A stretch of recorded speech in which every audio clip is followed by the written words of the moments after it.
Hindi po ba siya? Hindi po. Di ba?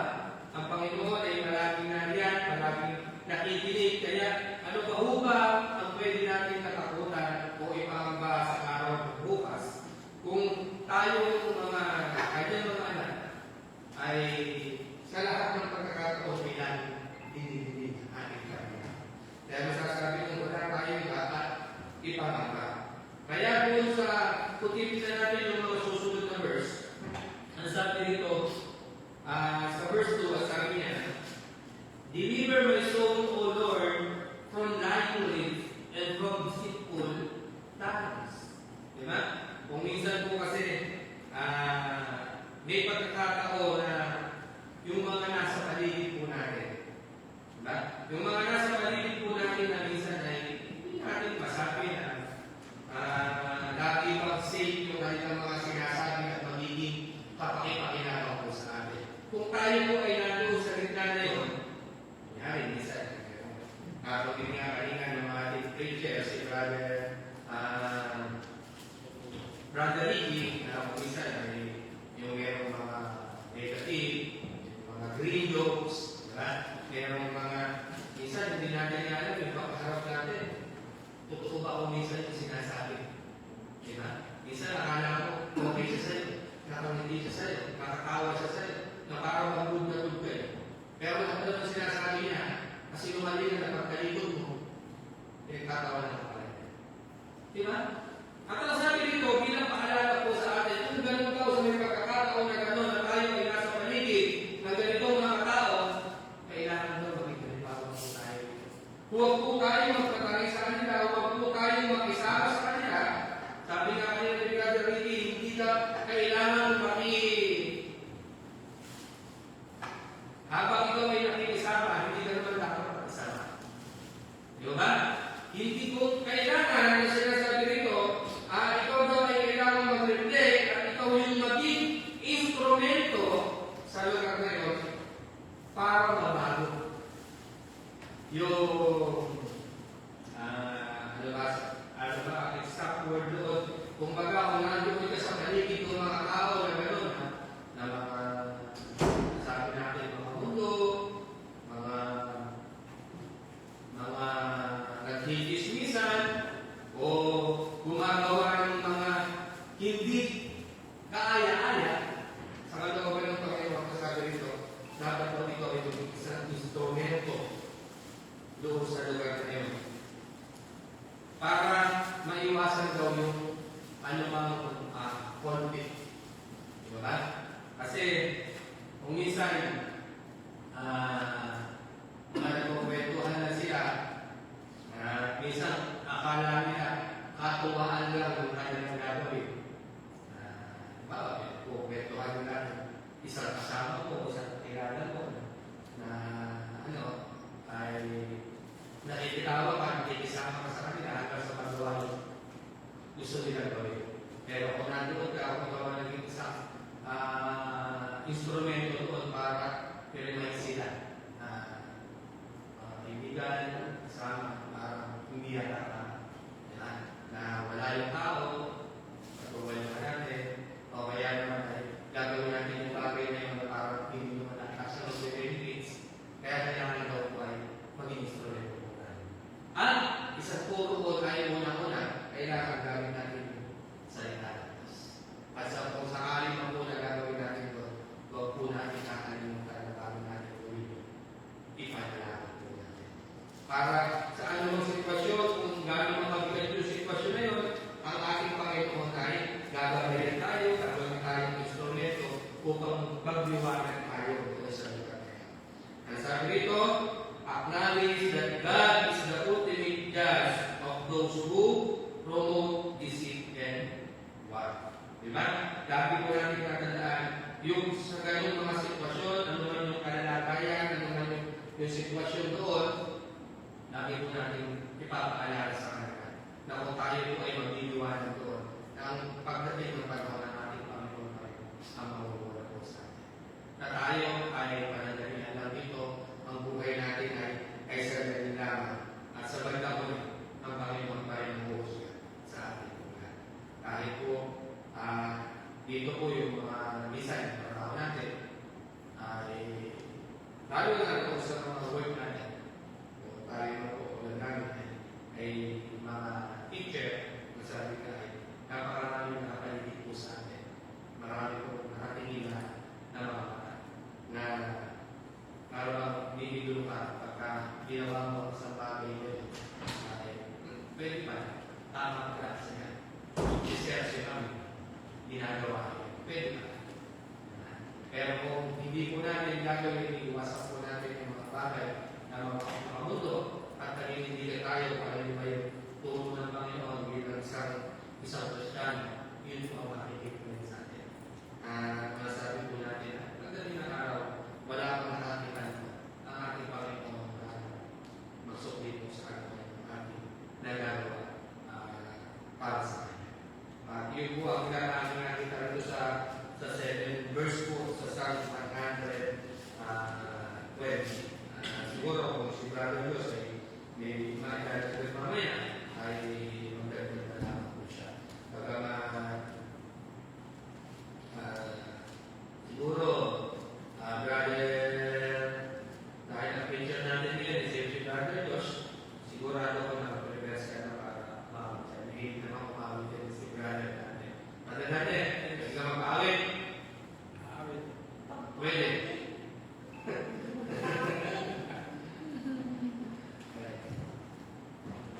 Magpapaalos si Brother natin. Yung paborito ng anak. Yung kaya na sa isa. Kaya naman medyo basta. Luwas. Makita ko. Salamat po, Brother Rolly. Kunin po natin ang ating mga hymnals at tayo po tumawid para sa Panginoon. Ang awitin po natin ay yung kung alam po natin lahat ang tunagan.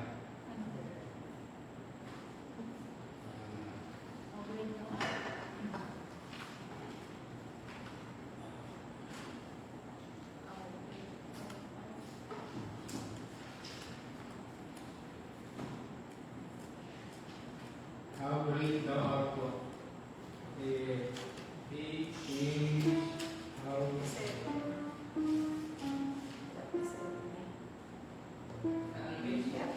37, page 37 sa Glory Bible.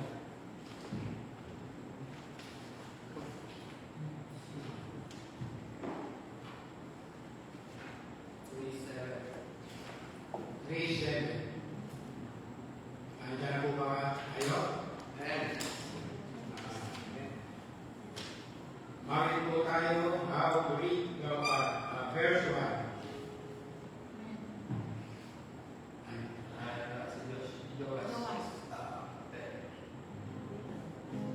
Intro maestro. Oh Lord, my God, when I now wisdom on earth, consider all the works that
Sister Bayi.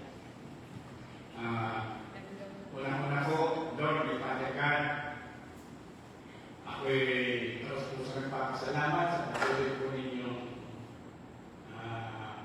alakasan ng aking pananampalataya at patuloy niyo akong binibigyan ng kalakasan para po ako'y manatili at malakas ang aking pananampalataya sa inyo dahil binigyan niyo muna kami, tinubos niyo na kami sa aming kasalanan. So, biyaya ng ibabigay ng kaligtasan na ibinigay niyo sa aming Panginoon na ito po'y natanggap na namin bilang kami ay ligtas sapagkat sabi niyo nga po sa inyong salita na once na aming natanggap ang katotohanan ng katotohanan ng inyong pag-ibig ng inyong mga salita sa ibabigay ng kaligtasan ay tumapo ay ating pinaniwalaan at ito'y sinilyo sa atin ng banal na Espiritu ayon sa kanyang pinangako. Yan po ay salita ng Panginoon sa ilagan ko lang po, i-correct nyo lang kung mali sa 1 Corinthians, Ephesians 1:13. Tama po ba yun? Ephesians 1:13. Tama siguro. Walang nag-comments. Okay, salamat po sa hapong ito sa ating lahat.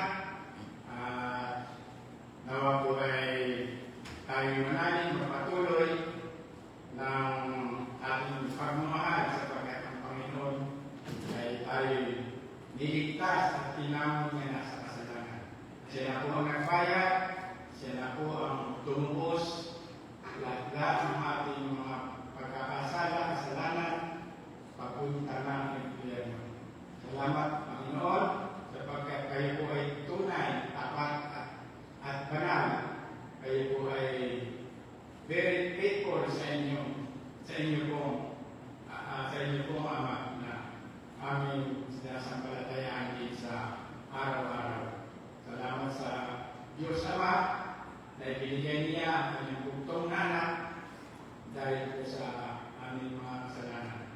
Ako po'y nandito para po lagi ang sinasabi ko po at ang aking oras-oras na sinasabi ay about salvation of my soul. Ang kaligtasan ng aking kaluluwa na ginawa ng ating Panginoon na si Kristo Jesus ay naakit-akilan pong tinanggap ang kanyang pagbibigay sa akin ng gospel of the Christ, ang kaligtasan ng aking kaluluwa. Salamat po sa akong ito. Thank you, Brother Rolly. Ikaw na po muli ang binibigay ko ng muli sa iyo. Yeah, brother. Brother natin talaga kami laging ready. Talagang sundalo ng Panginoon. Wala? Ang sundalo ay laging nanagap. Okay. Talaga naman. Ano yung pinagin mo? Ephesians 1:13. Yun yung ating, nung una ko din itong mabasa, nung panahon ni Pastor Edward. Sabi ko, ano pa ba kailangan natin ipamahal? Diba? Na once na tayo ay nakunawaan, ang nakasama tayo doon sa pinus ng Panginoon sa Kristo, doon sa cross, save na tayo. Diba? Kaya nung mahuli itong aming pagkumaga, hindi ko alam kung mahuli ko, ay discuss ko ata ito kay Irene, diba? Yung pinagin ng Ephesians 1:13, in whom he was trusted after that he heard the word of truth, the gospel of your salvation, in whom also after that he believed, you were sealed with the Holy Spirit of promise. Sealed na po tayo. Sealed na tayo. Diba? Kaya napakapalan po natin na hindi naman lahat ng nag-aaral na salita ng Diyos ay mawawala. Diba? Tayo ay kaya yung maintindihan ko ng malinaw yung paraan ng kaligtasan na tinuturo dito sa Biblia ay sobrang pasalamat ko talaga. Salamat Panginoon kako. Nung panahon na akala ko ay ligtas ako, ay hindi niyo pa ako kinuha. Diba? Pero ngayon, sabi ko nga, napakapanag po natin na meron tayong tamang verse, tamang doktrina, meron tayong pastor na nagpapahayag ng malinaw kung ano yung nakasulat dito sa salita ng Diyos. Diba? Kaya napakapanag po natin na kahit na pabalik-balik tayo, ay sasabi natin na tayo ay safe ka. Kahit na ano man yung sitwasyon natin, ano man yung kalalagayan natin. Diba? Kahit minsan, akala mo ay parang puro ka problema, puro ka ng pagsubok, pero lahat yun ay panandalita. Na isang araw, yung pangako ng Panginoon, tulad niya ako sa inawi natin kanina, doon sa how great thou art, diba? Na kung saan yung future hope natin, doon sa last part yun, nandidiscuss yung pag-asa natin pagkatapos ng buhay natin dito. Diba? Kasi yung unang verse doon, yung creation ng Panginoon, kung gaano ba kaganda, kung gaano ba ka-wonder yung pagkalinhari ko sa salibuhan, sa mundo, maging sa aking lahat. At kung paano tayo pinubos, at kung paano tayo niya iniligtas, at after po, pagkayarin ng buhay natin dito, ginagawin na pananalihan, meron tayong pag-asa. Meron langit na bayan na nag-aantay po sa akin. Thank you, ganda dati sabi nga ay binabalik lahat ng tumatayo ito ay pagkakaroon tumatayo yung nakakata. Pero thank you, lagi na tayo. Dapat meron pa ako siya, lagi na tayo magbigan sa salita ng Diyos. Kaya palagi mo tayong nag-aaral ng salita. Para kahit sino man daw po ang makaharap natin, hindi tayo mabigyan. Diba? Ang ating pundasyon ay hindi basta-basta. Ang ating pundasyon ay ang Panginoon. Eh, meron po bang gusto magpasalamat? Ladies. O yung mga ladies, aawit. Yung ladies, Sama sasama. mo lang. Ito lang. Sumama ka na rin. Siya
magmimisa sa bahay. Pero ako, ayaw ko, gusto ko pastor na lang.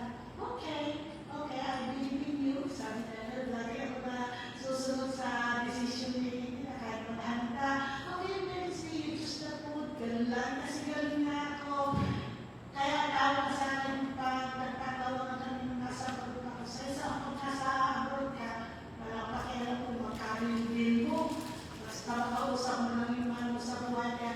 Basic hard, sweet kasi yun sa akin. Kaya sabi ng mga kapatid ko, magkaya sila siya, lagi ko na babalaan na kabataan niya, ang gandang doon. Siyempre, laba ko na. Kaya bata nyo, mas mahal siya ng Panginoon. I thank the Lord for my uncle na mabait siya. And sana ay kasama siya ng Panginoon. I thank the Lord na binigyan ako ng lakas ng loob na nung nabubuhay siya ay sinisyaran ko siya ng kaligtasan.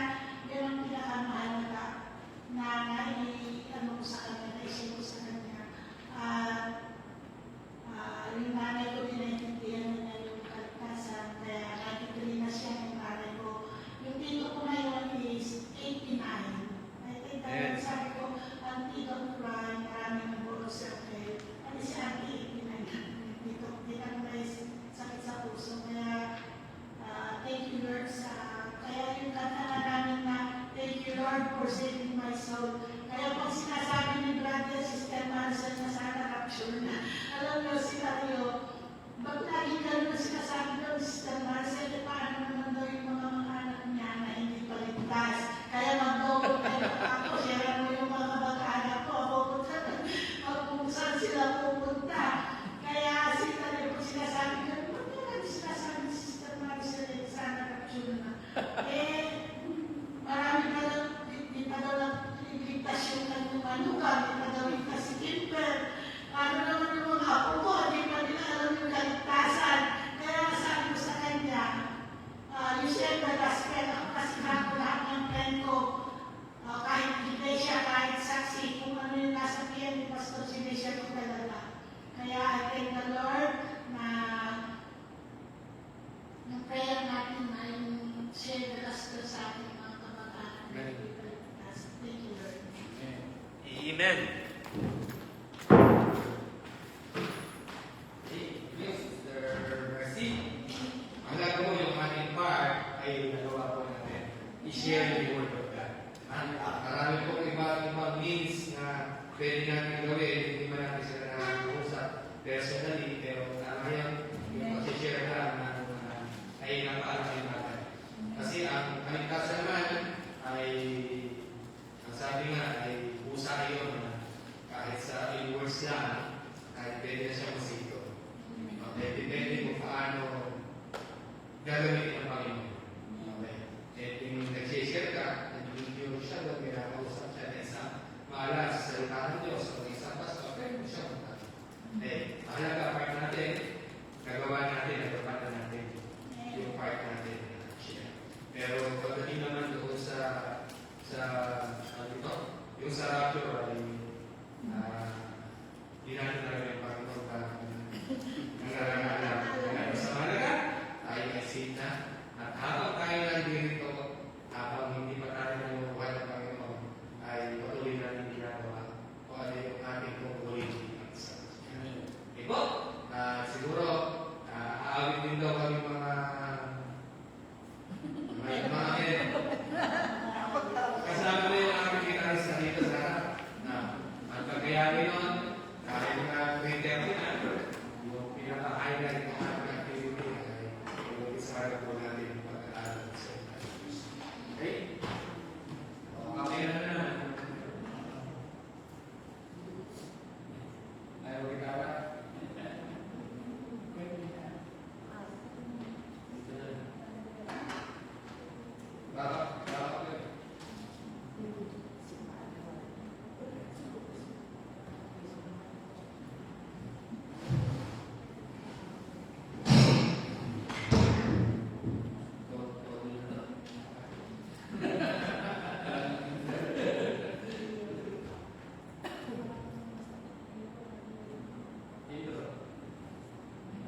nililigtas pa eh. Ano ngayon? Amen. It's still the blood. Yun po rin po yung same na dugo na nililigtas po at magliligtas pa sa ating mga pamataan po. Still the blood po.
Great na po sa ating lahat.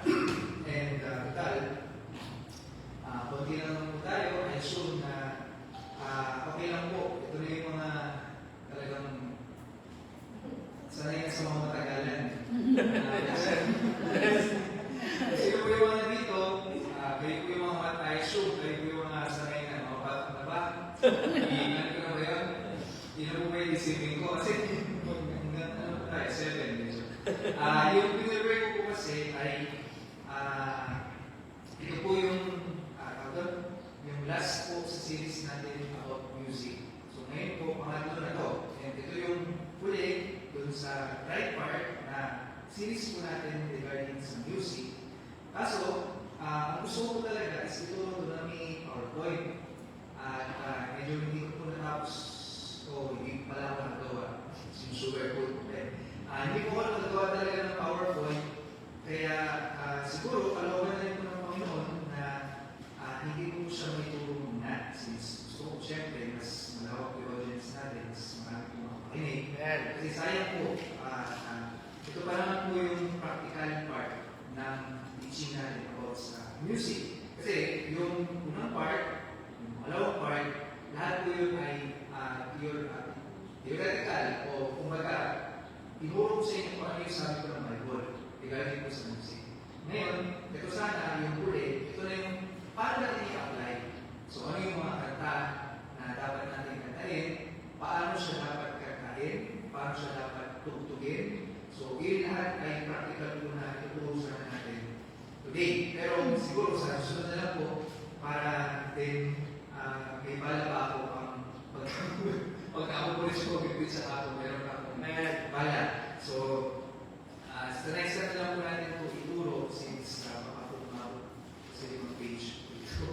Baka po umabot sa yes, alas 1. So, hindi na po natin ituro. Ang ituro ko na lang po is actually, ito po ay teaching po ni Sir Rog, so ni Evangelist Rogi po. And matagal-tagal na rin po, ito ay tinuro niya noong March 2, 2025, nung siya po ay nagturo before dito ng morning service.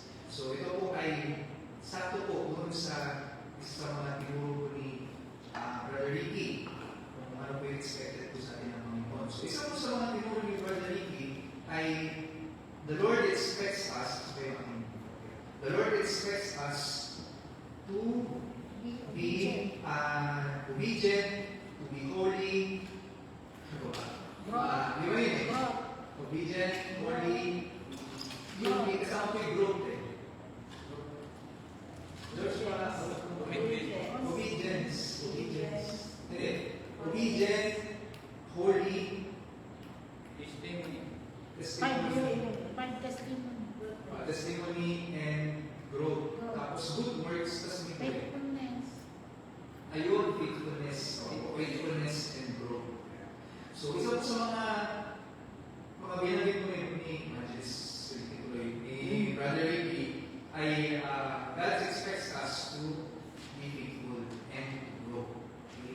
So, related po yun doon sa topic ko na tatalakay natin, which is, ito po yung patungkol sa commitment to spiritual growth.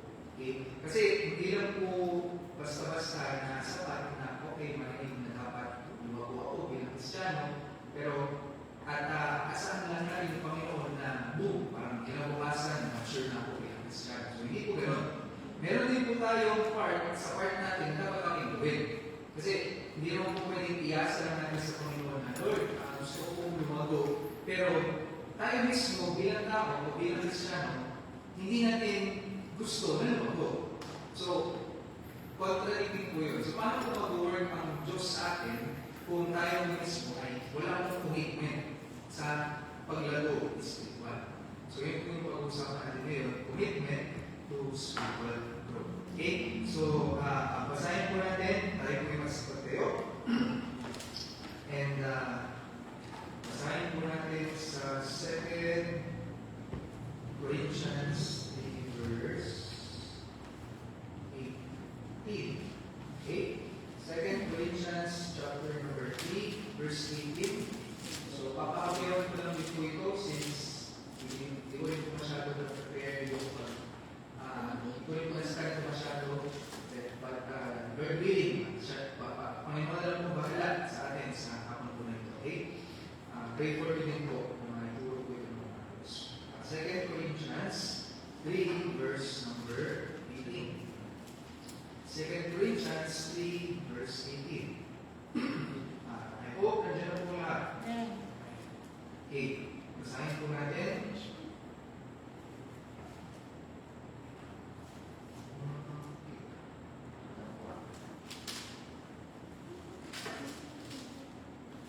Okay, 2 Corinthians chapter number 3, verse 8. verse number 18. Sabay-sabay po nabasa. After po ito, lilipat tayo ng isang verse. Ready? Read. But we all with open face beholding as in the glass the glory of the Lord are changed to the same image from glory to glory, even as by the Spirit of The Lord. Next po, basahin po natin Ephesians chapter 4, verse 12 to 13. Ephesians chapter 4, verse 12 hanggang 13. Verse 12 po, I hope nandiyan ang lahat. Verse number 12. Sabay-sabay po basa. Ready, read. For the perfecting of the saints, for the work of the ministry, for the edifying of the body of Christ, till we all come in the unity of the faith and of the knowledge of the Son of God, unto a perfect man, unto the measure of the stature of the fullness of Christ. Tayo po'y sandaling manalangin po. Panginoon, salamat po dahil kayo ay pinapulo kami sa lugar ng ito ng buong sambahan. Panginoon, salamat po sa pagkakataon na kami makapagpasalamat, makapagsamba sa Diyos na naging mabuti sa amin. Panginoon ito. Hindi lang sa nagdangin mo, kundi sa buong buhay namin. Panginoon, thus far. Salamat Panginoon for being such a Lord na nakikinig sa aming panalangin, palagi kasama namin, ano man ang layo namin sa inyo, hindi ng lapit ng Niyo sa aming Panginoon. Salamat po sa inyong biyaya, sa mercy, sa faithfulness that never failed, Panginoon. Salamat po. Higit sa lahat, sa kaligtasan, niyo po pinagkaloob sa amin. We are forever thankful, Panginoon, sa paggawa po ng mga bagay na never po namin magagawa sa buhay po na ito. Mamatay sa krus, maibigay ng muling mabuhay. None of these things ay kaya po namin gawin, Panginoon. But thou hast done it out of the pure and unconditional love, Panginoon. And because of this, Panginoon, kaya po kami nandito, kaya po kami not really sacrificing, but doing our best, Panginoon, na bigay po ang ano man ang pwede namin maibigay, Panginoon, sa inyo, kahit na hindi po ito kaya tumumbas sa inyong ginawa sa cross of Calvary, but this is all that we can do for you, Panginoon, for you is priceless. Kaya salamat, Panginoon, sa mga kaluluwa na nandito po ngayon. Salamat po sa desire nila, Panginoon, na pumunta po dito kahit na nakapagod, ako, pagkuman, lang, nanigis kami ng job, Lord. Salamat po for having them here sa inyong po sa mga nilin sa mga nakikinig po sa live. Salamat po sa pagsama nila sa amin. Bless each and everyone na nakikinig po sa mga oras na ito. Kayo po ang nakakaalam ng mga pagsubok, harap, sakit, problema ng bawat isa. Panginoon, na nandito ngayon at nakikinig ngayon. Kayo na po ang bahala sa mga bagay nito. We pray, kayo po ang mag-deal at mag-gabay sa mga decision making namin, Panginoon, upang ma-resolve ang mga bagay nito na problema namin. But sa mga oras po na ito, kayo po daw ang pagkakalan nito sa aming mga isipan. Help us to focus, Panginoon, sa inyo, sa pakikinig mo ng salita. Nawa, tulungan niyo po sa aming pagpuro, Panginoon. Pray for the wisdom and sa others, Panginoon, please guide me. Use me, Panginoon, although unworthy to oppose sa inyong pagdamit, yet, Panginoon, kaya mo bahala sa amin. May po na bigyan lang mo ng honor at excellence sa lahat ng bagay na may tuturo, Panginoon, sa aming salita. Bigyan sa mga nakikinig, ihanda niyo po ang kanilang mga puso at isipan, Panginoon. Help us na ma-record sa aming mga sarili ng mga bagay na narinig po namin. Hindi lang mo ito pumasok at lumabas sa mga kabilang tenga, but ito po ay mag-instill sa aming po minds at sa aming hearts, Panginoon. May it all cause us to grow spiritually, as what we have expected us, according to sa preaching ng inyong God. Panginoon, kayo mga bahala sa amin, at sa mga kapatiran po kakatiran, na sila sa kanilang pagbiyahe. Kailangan mo po purihan, pasalamatan mo sa titira oras ng mga Panginoon. In Jesus' name, Amen. So tayo po ay mapupo na. Excuse me. Okay, so ang topic po natin, although medyo may mga 2 pages din po ito, pero bibilisan lang po natin since hindi naman po ito yung ating gusto ko lang po ito makapiyawan at parang admonition na rin para po sa atin in relation po sa knowledge. So, pagdating po sa commitment sa spiritual growth, ang ministry po ng Holy Spirit is different sa lumang tipan at sa bagong tipan. Okay? Kasi hindi po yung Holy Spirit po na nag-lead sa atin, nag-guide sa atin, nag-offer sa atin ngayon, is yun po yung kanyang ginagawa at ministry nung lumang tipan. Dapat po maunawaan po natin yun. Okay? Nung lumang tipan po, ang Holy Spirit ay nag-anoint at temporarily po na nag-indwell sa isang tao. Hindi po siya pag nag-indwell siya sa isang tao, ano na siya, ano na gawin ng tao, lumang tipan, nandun pa rin. Hindi po. Ang Holy Spirit po noon ay come-and-go siya. So, umaalis, pumapasok, nag-indwell, umaalis, nag-indwell, depende po kung ano ang activities ng mga tao po ng lumang tipan. Pero, ngayon kung bagong tipan, not just anointing, but also indwelling and sealing. So, yung pinabanggit ni Brother Rory kanina, na about po sa pagselyo po ng Holy Spirit po sa atin. Yun po ay hindi nangyayari kung sa lumang tipan.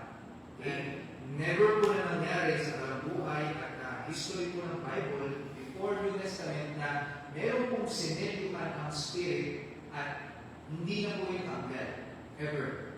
Okay? Sa atin po lamang yun sa panahon natin. Unique po ang panahon natin in a way na hindi po umaalis na. Once naligtas ka na, always safe na po yun. Okay? And wala pong anumang kapangyarihan sa mundo na ito, sa impyerno o sa langit na pwede po makatanggal ng assurance at selyo po yun. Okay? But needs to be surrendered and turned. Okay, so wala po yung verse dito. So,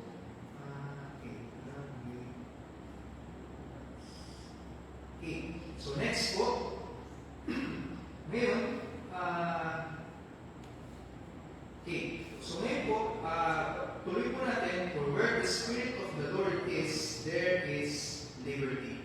So, wala po kasi yung sa kung sino po ang research dyan, paki-search na lang po yung liberty, kung ano pong verse po. Hindi po nasulat kung anong verse po ito. For where the Spirit of the Lord is, there is liberty. Para po sundan natin ng ayos po. Liberty. Sabi nila po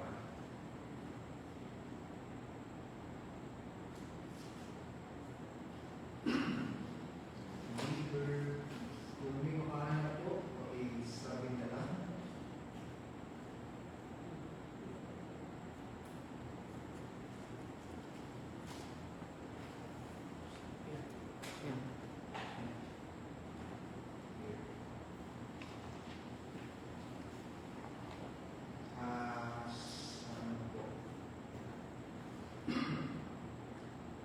Yun, 2 Corinthians chapter 3. Okay. 2 Corinthians chapter number 3 po. 2 Corinthians chapter number 3. 2 Corinthians 3. Kung nandiyan na po. Okay. He also removes the veil or darkness covering the minds. So, ang Holy Spirit po, hindi lang siya nag-indwell, hindi lang po siya nagselyo, kundi nag-aalis po siya nung nakataklob na veil or darkness na nagtatakot po sa atin na tayo po yung mga makasalanan pa. Tingnan niyo po. Verse number 14 sa 2 Corinthians 3, but their minds were blinded. Okay? Blinded. For until this day remained the same veil taken away in the reading of the Old Testament, which veil is done away in Christ. So ito po ay related to actually sa blindness in part ng Israelita. Kung paano makahirap po bilang maligtas sa panahon po na ito. It's because may veil na nagtatakot po sa kanila into acknowledging the truth, which is Kristo, yung pinatay po nila.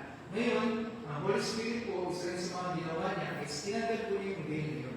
Kaya po tayo ngayon ay maligtas. Nakakilala tayo sa Diyos, nakakilala tayo sa uri ng kaligtasan, it's because of the Holy Spirit na tanggal po ng veil niyo kung tayo po ay makasalanan o hindi pa ligtas. Verse 16, nevertheless, when you shall turn to the Lord, the veil shall be taken away.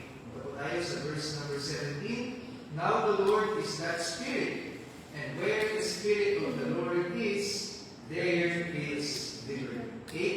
Ang liberty ko na to ay hindi po lisensya upang o liberty upang gumawa po ng kasalanan o ng kanuman. Kasi sabi nga po ng ating pastor sa mga preaching niya, mayroon po siyang analogy na ginamit pero another way of saying na parang bumabalik ka sa pinalaya na tayo. And yet, bumabalik at balik pa rin po tayo sa kasalanan, even though pinalaya na tayo doon, is parang ano yun, ang tawag doon is foolishness. Kasi pinalaya na tayo sa bagay na yun. Nung sabihin ko nung pinalaya na kasi before, nung tayo po ay hindi palaya sa kasalanan, wala pong choice kung katawan na ito kundi magkasala. Okay? Wala po itong ginawa kundi magkasala. At ano man po ang gusto natin, konsensya natin, ayaw natin kung kasalanan, gumagawa pa rin tayo kasalanan kasi tayo po ay servants of sin. Ngayon, na ang liberty po ay nasa atin, hindi na po tayo bumalik sa kasalanan. Meron na po tayong choice. So, makakagay. Okay? Meron na tayong choice to do right or to do evil, but God forbid na gagawa pa tayo ng evil for the rest of our lives. Kasi nga, pinalayan tayo unless foolish tayo para bumalik doon. Okay? So sabi po dito, the liberty to behold His glory now that the veil is no longer on us. Okay? Ngayon, sa mga kaligtas po na tao, the next most important thing after salvation is yun na, yung ating paglago, spiritual po. Okay? So dito na makapasok po, sabi ni Brother Lee kanina, the Lord expects us to be faithful and to grow. Okay? Bilang mananampalataya, ngayon na ligtas na po tayo, hindi po kalooban ng Panginoon na mag-instantан tayo as Christians. Na hindi tayo na parang hayahay lang, na parang, kabag me, ano man mangyari, basta ako ligtas. No? So, ang kalooban po ng Panginoon is we grow spiritually. The idea that the most basic or primary thing to happen to all things is to, siyempre parang, magtanim ka ng petsay. Hindi naman pwedeng sabihin sa'yo ng petsay na, ay, ayoko tumubo. Ay, ayoko mang lumago. Kahit na dilig ka ng dilig dyan, hindi naman pwedeng sabihin ng petsay sa'yo na, ayoko man lumago, ayoko man tumubo. Ano ba? Ano magagawa mo sa akin? Ayaw tumubo. Diba? Same din po sa atin. Hindi po pwede na ligtas po tayo ng Panginoon, pinapakain po tayo ng Panginoon sa salita ng Diyos, pinapapunta na tayo sa church kung makinig, pinapapapay na tayo tuwing umaga and gabi, I hope, nagpipray po tayo sa umaga sa gabi, and then sasabihin po natin na, ay, parang nakakatapat ng maging mature at lumago sa spiritual. Hindi po, kasi growth is natural. Para sa isang tao o sa isang bagay na pinapakain, na inaruga, at nagsimula po sa usbong. Meron darating po ang time, lalago po ang bawat isa po sa atin. It's just a matter of time kung kailan po kayo lalago at a matter of commitment kung gaano kayo lalago. Okay? So yun po yun. Darating ang time na lalago po ang halaman na yun. Darating ang time na yung puting na inabot nyo o nabingin nyo is magiging pulo o pusa at magkaka-fruit yung pusa, ay yung aso. Okay? It's just a matter of time kung kailan yun mangyayari. The idea that the most lack of growth means there's something wrong. Kung hindi mo lumalago ang pet child, kung hindi mo lumalago yung pusa, kung hindi siya lumalaki, kung hindi mo lumalaki yung aso, may problema yun. Kung yung pet child, siyempre, kain yun, titignan nyo kung meron siyang peste, kung meron siyang something, kung baka wala pa siyang ugat, o talagang masamang buti lang po talaga ng buti yun. O sa aso, pusa, sa mga hayop, check nyo yun. Kasi i-diagnose nyo kung ano yung mali. There's something wrong. Automatic yun. Pagka hindi po lumago o lumaki, yung isang bagay na maliit is there's something wrong. So, meron pong mali. So, sino sa ating buhay Kristyano, kung hindi po lumalago ang ating pamumuhay Kristyano, Day 1, praise God, naligtas ako, 2001. Sabi nga, 2001, naligtas ako. Amen. So, nalala ko na yung date, yung exact date, kung ano yung panalangin natin, kung ano yung nangyari yung gabi na yun. And yet, 2001, minus 2026, 25 years after mo maligtas is, bakit kailangan ka pa rin suyuin? Bakit kailangan ka pa rin alalayan? Bakit kailangan ka pa rin kailangan pa rin mag-ingat ng mga kapatiran sa'yo kasi mamamapet ka? Bakit hindi ka pa rin nakakapag-testimony sa church? Bakit hindi ka pa rin nakapag-pray? Hindi na lang sa harap, but nakapag-pray during lunch o dinner o breakfast. After 25 years, napagdilig doon sa pechay, bakit hindi pa rin tumubo? So, there's something wrong. Okay? Meron pong mali, is something, may malaking question mark po sa buhay natin pagkapunan. Okay? Grow. Kaya po sabi po sa natin sa Ephesians chapter 4, verse number 15. Ephesians chapter number 4, verse number 15. Ephesians 4, verse 15. Tama. Sabi ko na po. But speaking the truth in love, may grow up, may grow up into Him in all things, which is the head, even Christ. So, ang end goal po kasi dapat ng isang Kristiyano, ay nabanggit ko naman kami, is ang goal po natin is si Kristo. Okay? Ang goal po natin, di man tayo maging perfect, which is none of us is perfect, and none of us will ever will, until, doon nga sa verse na sa kanina, to the perfecting of the saints till that day, pagka po kinumalakan ng Panginoon. Doon lang po talaga yung true perfection. But until then, ang goal po natin, hindi man natin makamit, but ang goal, ang gusto po natin target na maging sino man ay si Kristo. Sabi po doon, we grow up into Him in all things. So, Hebrews 5 verse number 12. Hebrews 5 verse number 12. Hebrews 5:12. Basahin ko na po. For when, for the time you ought to be teachers, ye have need that one teach you again, which be the first principles of the oracles of God, and are become such as have need of milk, and not of strong meat. Nakakalungkot po isipin that even after so many years na pagpunta ko sa church, na pagparalangin, pagbisita, everything, ginawa na po at nangyari sa talang buhay po natin, but hindi pa rin po tayo, wala pa rin tayo sa point na pwede tayo so willing, wala pa rin po tayo sa point na hindi natin kayang sabi sa kamag-anak po natin kung paano maligtas. Nakalungkot po, kasi at that point, dapat po, teachers na tayo ng salita po ng Panginoon. Siguro kahit hindi po teachers sa pulpit, but teachers sa ating mga anak, teachers sa ating asawa, o makapagmahagi man lang ng salvation sa ating mga sa buhay. Sabi nga po dito, sa verse number 12, ito daw ay ye have need that one teacher can be the first principles of the oracles of God. Yung mga unang prinsipyo na naituro ko sa inyo is different and hindi mo siya kayang i-share, di ba? Which is, dapat po, nag-grow po tayo dito sa bagay nyo. Okay? Rudimentary knowledge at the very least. At that point, as we grow, sana po ay maturo po natin ang mga bagay na dapat po natin maturo.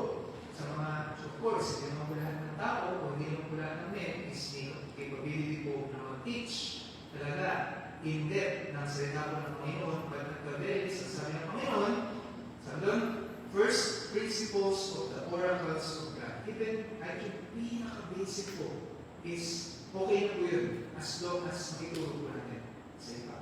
Okay? It a sign of growth. Sign of growth yun. Kung ito tayo ay lumalaro. Part 2. Ito na po tayo sa second part. Some important principles, mga mahalagang prinsipyo pagdating sa paglago spiritual. Number 1. Pakilista na lang po sa mga nag-take notes. Spiritual growth has nothing to do with our position in Christ. Ang spiritual growth po ay walang kinalaman doon yung ating posisyon kay Kristo. Okay? Ang posisyon po natin kay Kristo is constant. Hindi po nagbabago, hindi po na tibag, mawala, madagdagan. Kung ano po yung posisyon natin ngayon, yun po yung posisyon natin habang buhay. So, sa mga posisyon po natin is we are seated in heavenly places. Tayo po ay tayo po ay good as nandun sa langit, hinihintay na lang tayo. Pero yung pwesto nyo, yung position nyo doon is andun na kayo. Okay? Parang nga po yan sabi ni Pastor na parang yung plane ticket, na bumili ka ng ticket, para sa papuntang Bohol, wala ka pa nga doon sa aeroplano na yun, pero parang nandun ka na rin. Hinihintay ka lang makaupo doon. Okay? Kasi nandun na sa'yo na yun posisyon mo na yun. Nakareserve na yun sa'yo. Ngayon, ang spiritual growth po ay hindi porket ang posisyon ni Brother Rolly is pareho sa posisyon ni Brother Josh, sabihin nun, same na sila na spiritual growth. Hindi po ganun yun. Okay? Spiritual growth is relative. Hindi po yun pare-parehas sa bawat isa. Number 2, spiritual growth is not a matter of God's favor or God's love. Hindi po porket si Brother Dante is mas mabait kaysa po kay Brother Josh. Hindi po porket si Brother Joas is mas makakapag-reset siya ng isang chapter compared po kay Brother Jansen is mas malago na po sila spiritual. Okay? Hindi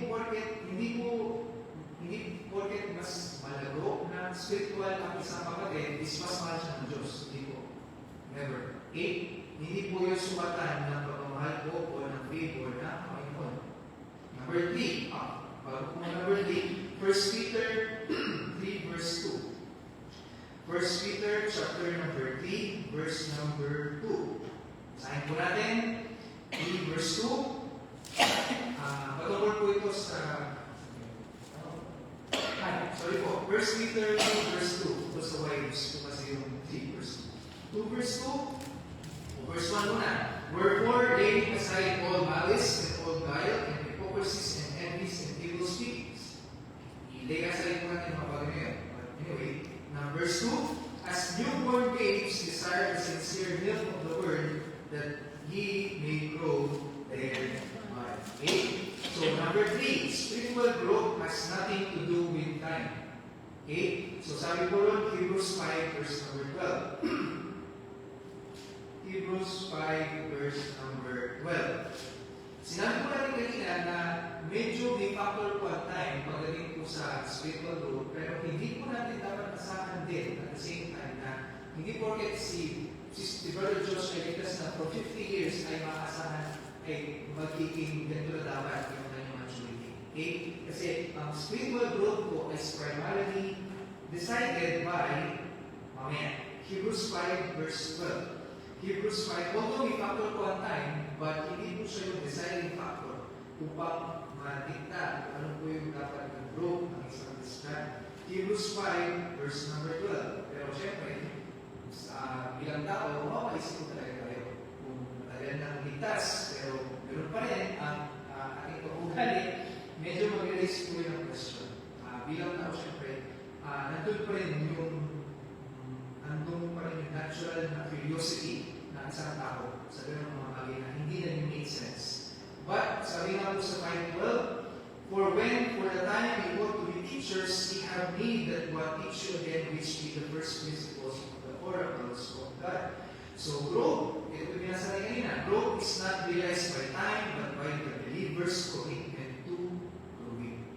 Yun po yung main point, yung preaching point. Okay? Unless na magkaroon po tayo ng commitment o ng conviction, not preference, by the way, not decision, but commitment or conviction, makonvicta tayo, i-commit tayo sa Panginoon na, Lord, talagang gusto kong lumago. Lord, talagang gusto kong lumago sa ganitong teaching. Hindi ko ma-apply ito, pero Lord, please, willing ko, tulungan niyo ko, alam ko mahina ako. That is commitment. That is an example of commitment. And sadly, yun po yung kulang sa atin. Bilang Christian. Yun po yung hindi natin nagagawa. We are not really committed into growing. That's why yung petsay, usbong pa lang. Because even though bilig po tayo ng bilig, pero yung petsay, ayaw niya lumago. Okay? Napipilit siya na ayaw niya lumago. It's because wala tayong commitment into growing. Growth is not educational. Hindi po bakit may ginapos tayo o hindi. Meron po lang magandang trabaho o wala. Mati na po ang spiritual growth natin, hindi po. Okay? Knowledge is not sufficient. Knowledge is good, but kailangan po ay may application tayo pagdating po sa knowledge. Unless, or otherwise, magpa-pop up yun. Sabi nga po ng Bible, knowledge puffeth up.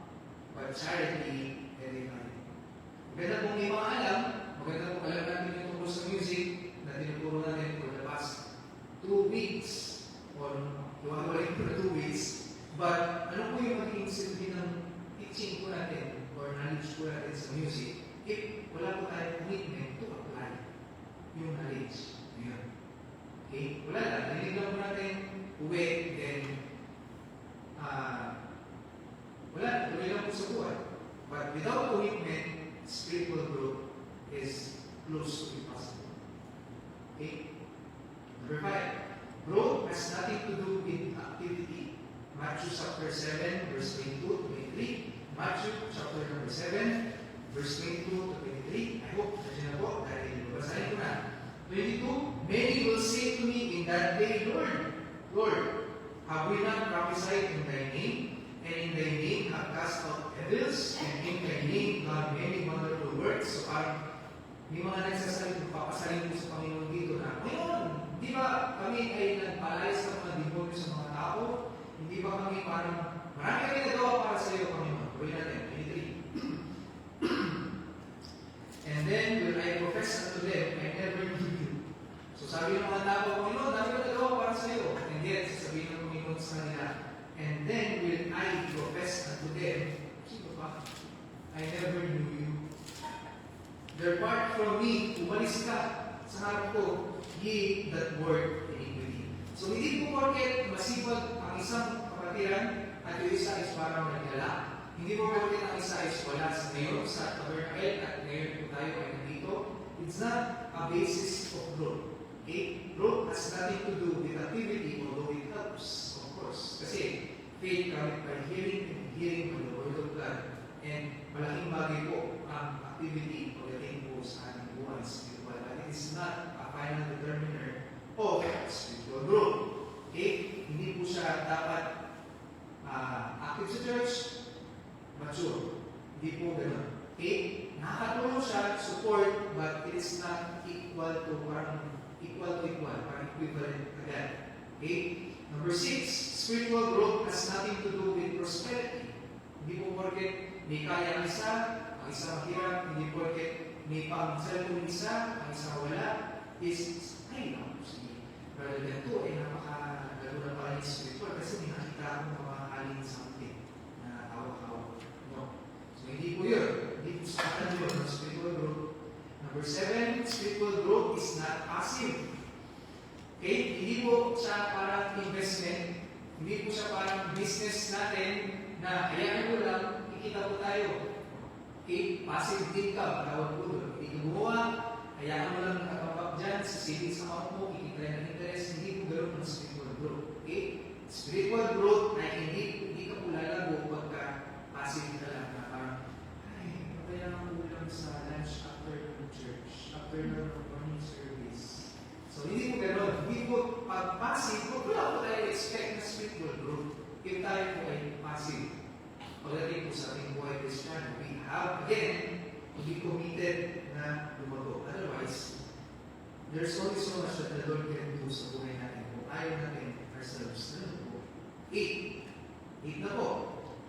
Ilang ba ito? Siyam lang to. So, second to the last, spiritual growth is not isolated. Growth is pretty individual. Okay? So, ang ating kung hindi po porket malago po spiritual si Brother Rolly, is lalago na spiritual ng kanyang wife, Sister Eileen. Hindi po porket malago po spiritual si Brother Joas, lalago na spiritual yung the rest ng family po niya. No, it is individual. Same as salvation. Okay? Kung lumago po isa, sa kanya yun. Maybe, nalalakas siya sa Panginoon, may commitment siya sa Panginoon, kaya siya, nasa ganun kondisyon, prostado, na kanyang spiritual na buhay. Hindi natin alam.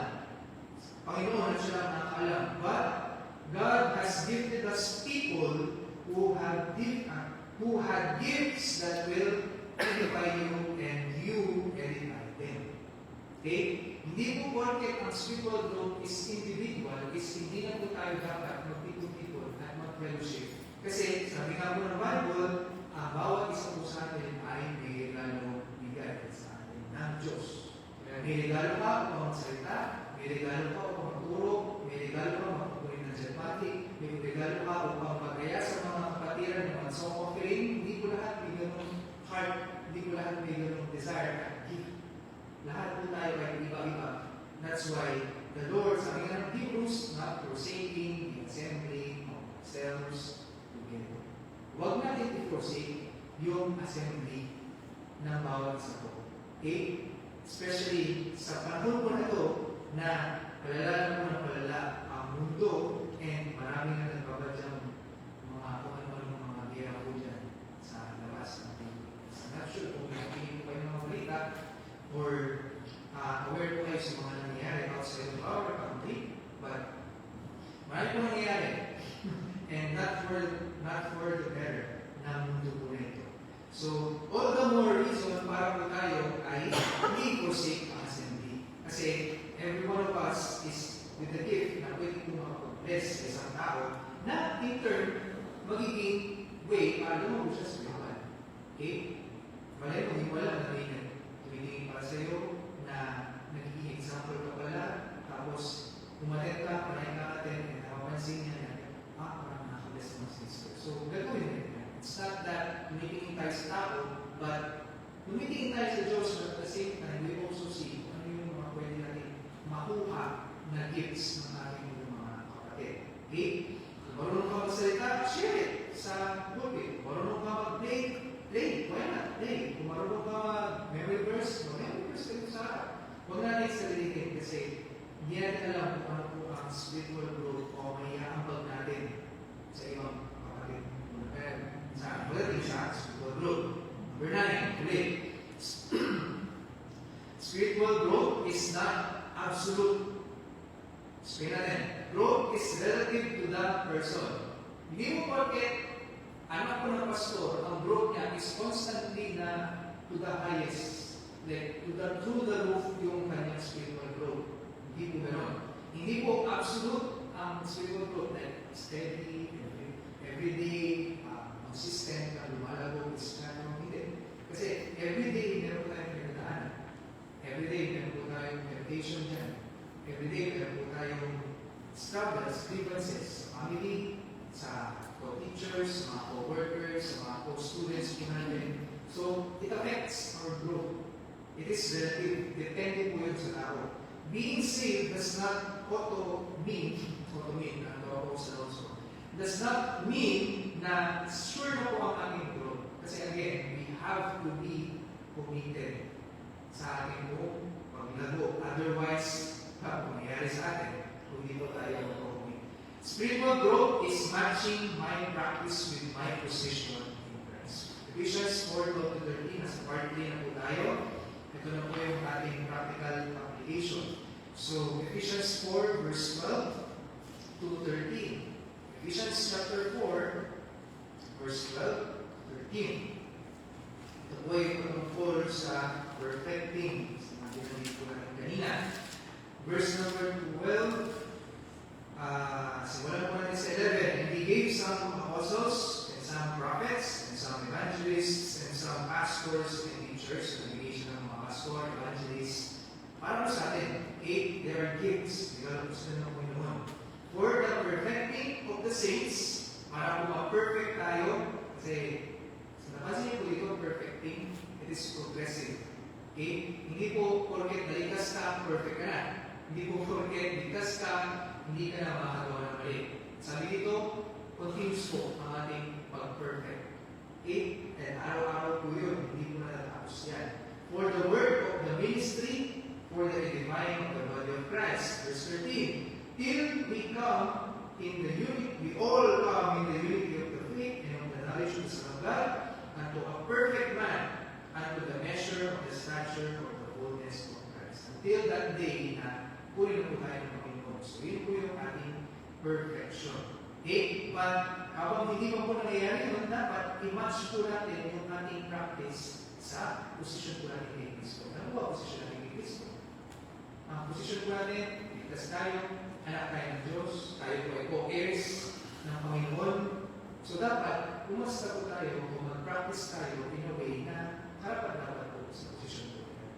Right? Kung tayo po ay ambassadors si Christ, representative po tayo ng Kristo, na holy, pure, righteous, just, marami pang attributes na dapat makitaan po tayo nun as His representatives. Let us match our practice, number 1, sa part 3, application. Let us match our practice with the position that we have in Christ. Otherwise, magiging unstable po yung group natin. Okay? Okay, hindi po balanse yung ating lumay. Si Pechay, nagtagin Pechay, masyadong maraming mataba, pero walang dilig. Si Aso, masyadong maraming pagkain, pero walang tubig. So, hindi po pwede yun. There should be balance sa lahat po ng bagay. And hindi po yung exemption ng ating practice. Okay? Number 2, all of church activities are provisions from God. Lahat po ng mga bagay na ginagawa po sa church, be it soul winning, be it preaching, be it pag-attend po tuwing Sunday, be it afternoon service, prayer meeting, ano man po yan, lahat po yan is provision from the Lord. Okay? Dapat i-change po natin ang mindset natin na pag-uwi po natin yung thinking that all of these things na ginagawa po sa church is a requirement. Is something na ni-require po ng pastor, ni-require ni Brother Josh, ni-require ni Brother Dante na umanta ang mga mediko kahit nakakapat na piraso lang. Hindi po that we have to change our mindset na iyon ay requisites. Iyon ay because of someone, because of this person, kaya tayo may ganyan. All church activities are provisions from God. Para kanino po pa sa atin din. Okay? Sabi nga po, binasa natin, for the perfecting of the saints. Okay? And to aid for your mind, my growth. Nothing in this Bible-believing church that is less or more esteemed than the others. Lahat po yan, ay para po sa benefit po natin. It is just up to you kung magpapartake po tayo sa provision po ng Panginoon yun. Either way, just by just by. Hindi po magbabago yun. Whether we participate, whether we take those provisions galing sa Panginoon, God is still there. Tayo po ang maapektuhan sa mga bagay po na hindi po natin kinukuha from Him. Okay? Ngayon, wala pong dapat sa dito, wala pong dapat na more or less esteem sa kahit sino sa atin. Patay po tayo. But the problem is Hebrews chapter 5 verse 11. Hebrews chapter 5 verse number 11. Hebrews 5 verse 11. Basahin ko na po.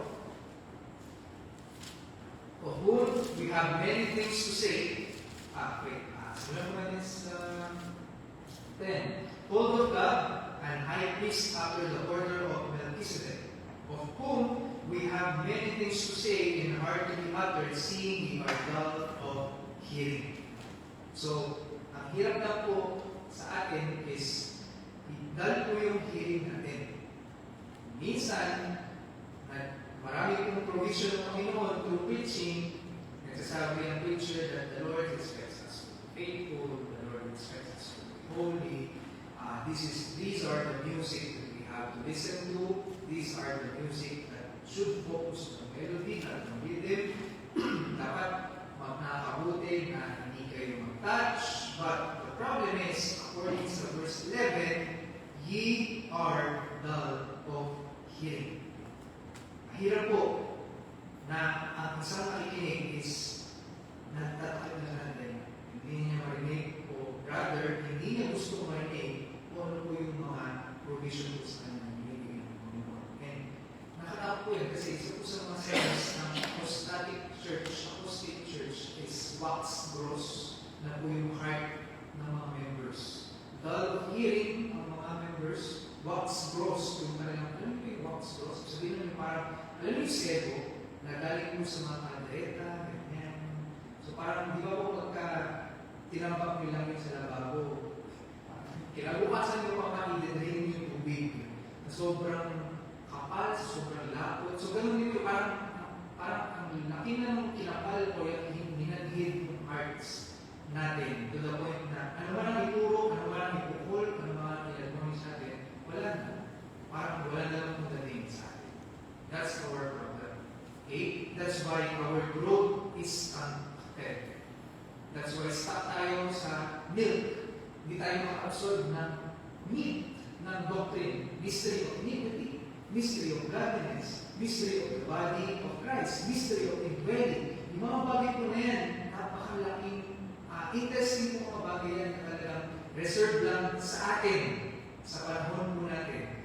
And yet, sadly, hindi ko sa ilusyon sila, but sadly, unfortunately, hindi po kaya ma-absorb pa ng iba yung ganun type of teaching. Because they are at the point na kanilang spiritual growth na sila ay maliit pa, o age pa. So let's pray for those brethren po. Kasi gusto natin magsabay-sabay po tayo pagdating sa paglago spiritual. Ngayon, conclusion na, bilang panapos, the master key of growing. So growing, ito po yung technique. Ito na yung pinaka-point. So kanina nabanggit natin na technique para tayo lumago is dapat committed tayo ng lumago. Kung tayo po ay hindi desidido lumago, ayaw natin lumago, then hindi po talaga tayo lumago. Mahirap po tayong i-build ng Panginoon po. Ayaw po talaga natin. Kung alam po Panginoon. Growing is connected to the Word of God and the glory of God. So ito po yung master key, yung susi. Kung paano po tayo lalago. The master key to growing is seeking the first and foremost, yung word po na okay? We have to love this word. Nawagin ko ni Palolo kanina na thank God for true doctrine. So, salamat po dahil nasa tamang doctrine na po tayo. And maganda po na nasa tamang doctrine na kayo. It's because true doctrine, sound doctrine produces true spiritual growth. Okay? Hindi mo alam kung saan ka dapat pumunta, hindi mo alam kung ano dapat i-practice mo sa araw-araw. Ano ba? Charity ba? Wala pa? Maging pride ako? Wala pa? Maging boastful ako? Manner of life, wala. Spiritual growth, wala. It's because wala sa mga doctrine. That's why it is important na konektado tayo palagi sa salita ng Panginoon. And second, ito na yung second component ng master key, yung buong sa susi. Yung una, salita ng Panginoon. Pangalawa, glory of God. So, Brother Josh, ano yung glory of God? Medyo malalim na yan. So, ang glory of God is the embodiment of who He is. Okay? Ang glory po ng Panginoon, pag sinabing glory of God, is yun yung totality ng kung sino po siya bilang Diyos. Yung pagmamahal niya, yung kalakasan na binibigay niya sa iyo, malakas siya, every time tayo mahina, mahal niya tayo, every time na walang nagmamahal sa atin, faithful siya, every time na hindi tayo faithful sa kanya, biyaya siya, never na-fail ang kanyang biyaya, even though nag-fail tayo sa lahat ng aspeto ng buhay natin. That is who He is. Hindi lang po yun, marami pa yun. Okay, marami pa yun. Goodness, temperance, gentleness, marami pa yan. So, ito yung grace ng Panginoon. The moment na maintindihan mo yun, the moment na maintindihan natin kung sino siya, yung grace of God, kaya ako lang ito sinasabi sa inyo na mahalaga ang knowledge, mahalaga alam natin ang mga bagay-bagay, but gusto ko malaman kung sino po ang Diyos para sa inyo. Okay? It's because the moment na sinamahan niyo ang Word of God, meron kayong knowledge kung ano dapat yung gawin. At sinamahan niyo po yun na kilala niyo kung sino yung Diyos na sinasabi po natin, kilala niyo kung sino siya para sa inyo, ano ang ginawa niyo para sa inyo, through His Word, then all set na kayo for spiritual. Madali na lang yun. Madali na lang na mag-commit ng sarili niyo into growing. Kasi alam niyo na eh. Alam niyo na yung dapat gawin. Alam niyo na kung speaking yourselves in psalms, hymns, and spiritual songs. Alam niyo na eh. Nandiyan yung instruction. Naituro na po sa atin. And then at the same time, mahal na mahal mo pa yung Panginoon. To the point na parang talagang masasabi mo na first love mo siya. Na parang talagang dyan ka nakahanap ng true love sa Panginoon. Talagang hindi mo alam kung ano gagawin sa buhay mo pag wala ang Panginoon. Pag pag tuwing araw, hindi mo alam mangyayari sa iyo sa school, and yet, kung nalalangin ka kasi, siya nakakalam ng lahat, iniaasan mo lahat. Yung totality, alam mo yung glory ng Panginoon, samahan mo pa yun, ay, sinasabi ko sa inyo, brother. Spiritual growth is certain. If we have the knowledge and we know why we do it, we know kung kanina natin sa ginagawa, and bakit natin sa ginagawa. Yun yung secret recipe sa spiritual growth. Word of God, knowledge, and personal connection o awareness sa glory ko ng Panginoon. Kung hindi nyo naiintindihan ka ngayon, let's pray na maintindihan mo natin. Mag-pray natin yun. Mag-pray po natin. Let's commit sa Panginoon na, Panginoon, tulungan nyo ako na maunawan ko itong balikan ko kasi gusto ko lumapit sa inyo lalo. Gusto kong lumago lalo sa inyo. Commit mo natin sa Panginoon. Kung hindi po natin pa siya nag-grasp o naiintindihan kasi it takes time. Hindi ko po i-reach ko sa inyo, i-reach ko sa inyo is aasahan ko next week is dapat kaya nyo nang mag-preach po dito sa harap o kung ano man ang kaya nyo gawin bilang Christian, no. We teach these things para marinig nyo at maging aware po kayo. And dahil sa inyo na lang po, kung ikaw umig mo sa Panginoon, yung inyong paglalaro sa ito. Again, the master key to growing is Word of God, knowledge, we know what we should do, plus glory of God, we know who we do that for, kanina na siya ginagawa, at why we do those things. Bakit natin siya ginagawa? We know ourselves equals, mat lang yan, plus, then equals spiritual. Okay. Conclusion, last conclusions, keep looking at the glass of the Word of God, 2 Corinthians 3:18, kung may mga tayo alam, hindi ako sa buhay, tingin tayo sa Diyos, tingin tayo sa Satan. Okay?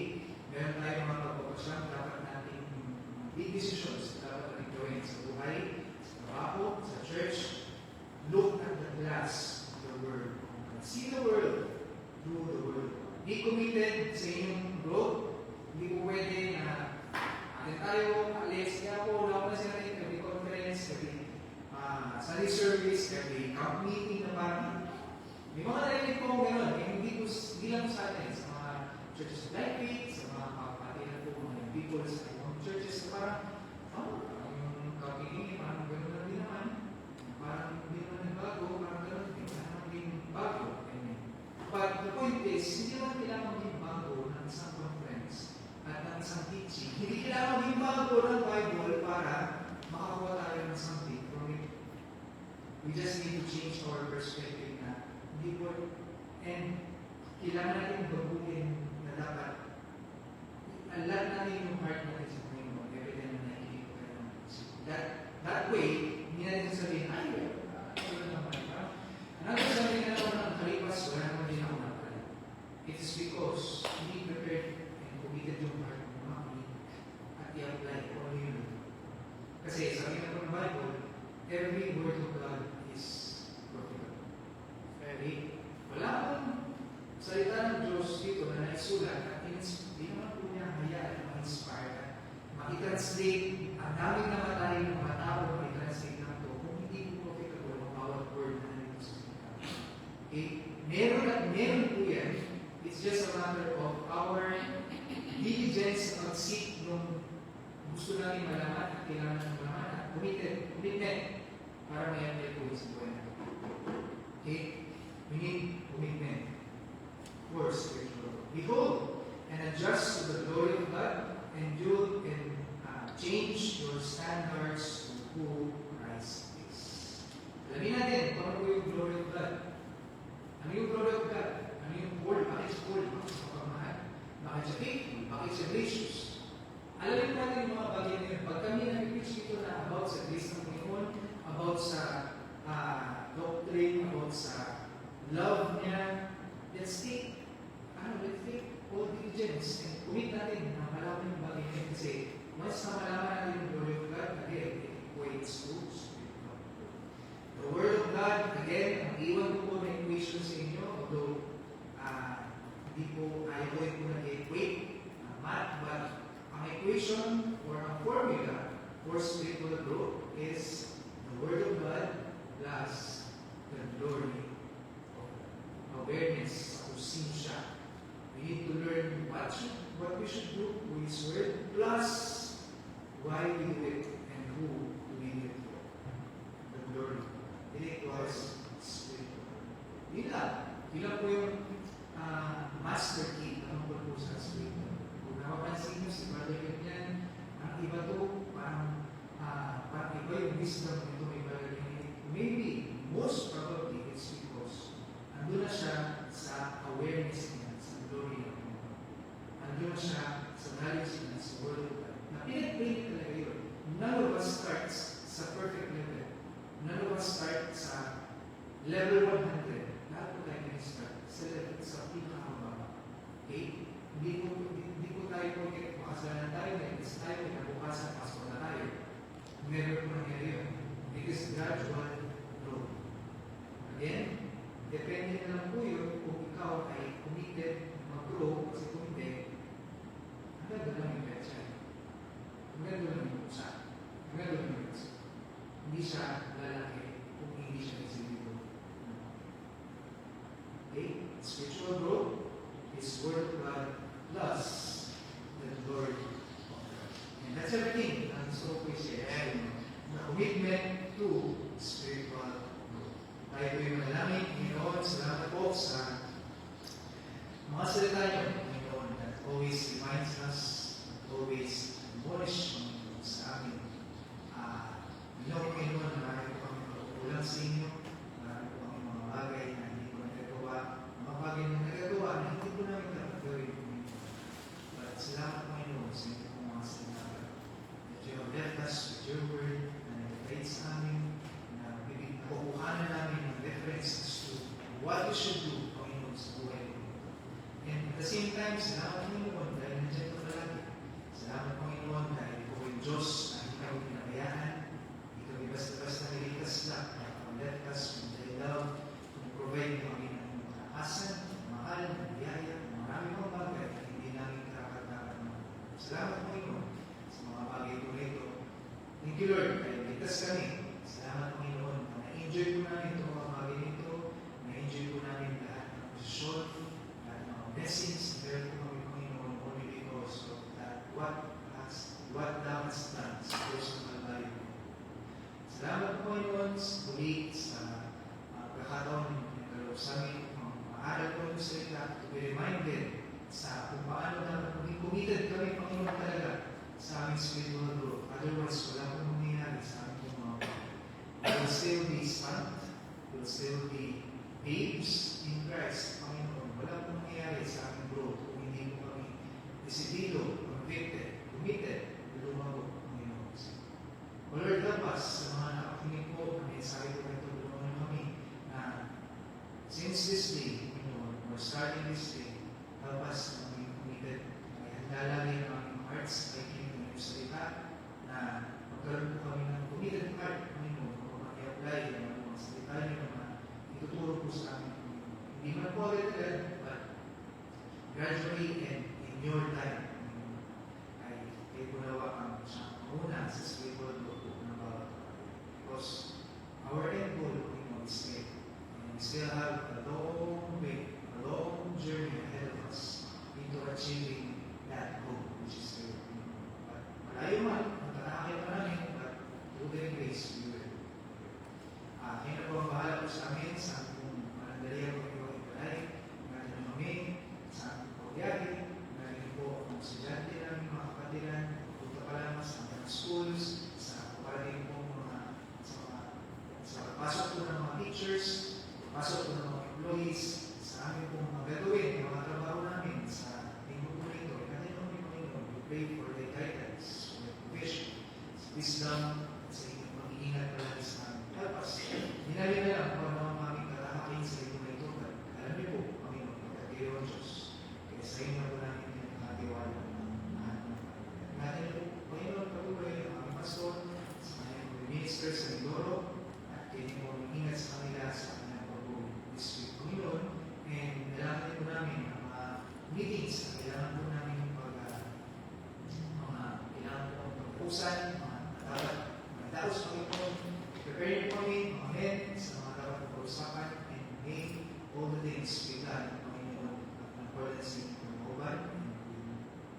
the singleness of God ng bawat isa.